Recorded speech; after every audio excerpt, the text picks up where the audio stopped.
everyone, and welcome back to Blockchain Minute. This is your host Shabor, and today I will show you how to encrypt your Spectre security coin wallet. So let's get started. First off, it's very simple.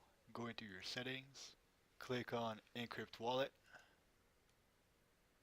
enter passphrase, preferably 10 or more random characters or 8 or more words, but for the sake of the video, I'll just enter 123, 123, press OK. If you lose your passphrase, you will lose all your coins. Press yes if you accept. And now this basically says you'll have to close the wallet to finish encryption, and if you have previously made backups, you should delete them all. Now press OK. Now we can open our wallet again.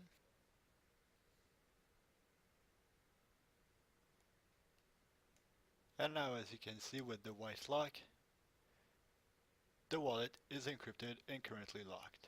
So to unlock it, you want to go in settings, unlock wallet, and enter your passphrase.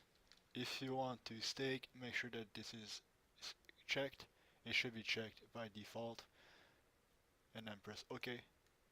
And now, as you can see here, it says wallet is encrypted and currently unlocked for staking. So that's pretty much it. If you have made other backups, go and delete them and make new ones. And don't forget about the show auto backups location with all the auto-generated backups. So all of these little guys should go in the garbage. And make a backup of this little guy in our USB stick right here. Yes. And that's it, we're good to go. So that's it for today's video. If you liked it, leave a like. If you didn't like it, leave a dislike. Subscribe for more, and I will see you in the next one.